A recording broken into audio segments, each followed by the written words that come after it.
अगर आपके घर में कोई पुराना आईना रखा हो जो आपके परिवार में पीढ़ियों से चला आ रहा हो, तो कभी उसे आधी रात को मत देखिएगा, क्योंकि आईना सिर्फ आपकी शक्ल नहीं दिखाता, कभी कभी वो ये भी दिखा देता है कि आपके पीछे कौन खड़ा है। ये कहानी है मीरा की, एक ऐसी लड़की जिसने अपनी दादी की मौत के बाद एक पुराना आईना विरासत में पाया और उस आईने ने उसकी जिंदगी हमेशा के लिए बदल दी। अगर आपको रहस्यमयी और डरावनी कहानियां पसंद है तो चैनल को अभी सब्सक्राइब कर लीजिए, क्योंकि आज की कहानी आपको आईनों को देखने का नजरिया हमेशा के लिए बदल देगी।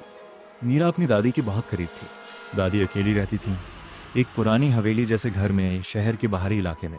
जब दादी का देहांत हुआ, मीरा उनके सांस समेटने गई। ज्यादातर चीजें उसने दान कर दी, लेकिन एक चीज उसने अपने पास रख ली, दादी के कमरे लगा एक पुराना सुनहरे फ्रेम वाला आईना। दादी ने कभी उस आईने के बारे में एक अजीब बात कही थी, जो मीरा को अब याद आई। बेटा, ये आईना हमारे परिवार में 100 साल से है। इसे कभी रात 12 बजे के बाद मत देखना, और अगर कभी उसमें अपने अलावा कुछ और दिखे तो आंखें बंद कर लेना, पीछे मत देखना। उस वक्त मीरा को ये सिर्फ एक बुजुर्ग की अंधविश्वासी बात लगी थी। उसने हंसकर टाल दिया। आईना उसने अपने बेडरूम में लगा दिया, ठीक अपने पलंग के सामने वाली दीवार पर। पहले कुछ दिन कुछ नहीं हुआ। मीरा रोज की तरह ऑफिस जाती, वापस आती, आईने में तैयार होती, बस एक सामान्य पुराना आईना। लेकिन 10वें दिन की रात कुछ अजीब हुआ। मीरा रात को करीब 12:30 पानी पीने के लिए उठी। हल्के अंधेर में उसकी नजर आईने पर पड़ी, और एक पल के लिए उसे लगा आईने में उसकी अपनी परछाई उसकी हरकत से थोड़ी देर से हिल रही थी, जैसे आईने के अंदर वाली मीरा असली मीरा से आधा सेकंड पीछे चल रही हो। उसने आंखें मली, सोचा नींद का असर होगा, और वापस सो गई। अगली रात वही समय, 12:30। मीरा की नींद अचानक टूटी। कमरे में एक अजीब सी ठंडक थी। उसने आईने की तरफ देखा। इस बार आईने में उसकी अपनी परछाई नहीं थी। आईने में उसके पलंग के पीछे एक धुंधली सी औरत की शक्ल खड़ी थी। लंबे बाल, सफेद साड़ी, चेहरा नीचे झुका हुआ। मीरा ने डर के मारे असली कमरे की तरफ पीछे मुड़कर देखा। वहां कोई नहीं था। लेकिन जब उसने वापस आईने की तरफ देखा, वो शक्ल अब भी वही थी, और इस बार उसका सिर धीरे धीरे ऊपर उठ रहा था। मीरा चीख नहीं पाई। उसका गला जैसे जकड़ गया था। वो शक्ल का चेहरा साफ नहीं था, जैसे कोहरे में लिपटा हुआ, लेकिन उसकी आंखें 2 काले गड्ढों जैसी सीधा मीरा को देख रही थी। फिर अचानक शक्ल गायब हो गई। आईने में सिर्फ मीरा का खाली कमरा दिखने लगा। अगली सुबह मीरा ने अपनी माँ को फोन किया और दादी के उस आईने के बारे में पूछा। माँ कुछ देर चुप रही, फिर धीमी आवाज में बोली, मीरा, वो आईना तेरी परदादी के जमाने का है।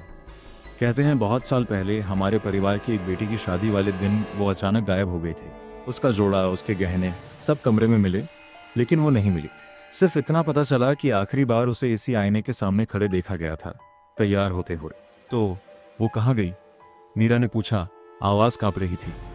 किसी को नहीं पता, लेकिन तेरी दादी हमेशा कहती थी वो आईने के अंदर चली गई, और कभी कभी वो आईने में दिखती है, किसी और को बाहर निकलने का रास्ता ढूंढते हुए। मीरा के रोंगटे खड़े हो गए। उसने तुरंत आईना उतारने का सोचा, लेकिन जब वो उसे उतारने के लिए पास गई, आईने के फ्रेम से एक अजीब सी ठंडक उसके हाथ में महसूस हुई, जैसे किसी ने अंदर से उसका हाथ पकड़ लिया हो। उसने घबराकर हाथ खींच लिया और आईना उतारने का इरादा छोड़ दिया। उस रात ठीक 12:30 मीरा जानबूझकर जागी रही, लाइट जलाए, आईने से नजरें हटाए बिना। कुछ देर कुछ नहीं हुआ। फिर धीरे धीरे आईने की सतह पर हल्की सी धुंध छाने लगी, जैसे किसी ने कांच पर सांस ली हो अंदर से। मीरा उस कमरे में फिर कभी नहीं सोई। उसने आईने को कपड़े से ढक दिया और उसे कभी नहीं उतारा, न बेचा, क्योंकि उसे डर था कि जो कोई भी उसे खरीदेगा वो उस शक्ल को अपने घर ले जाएगा।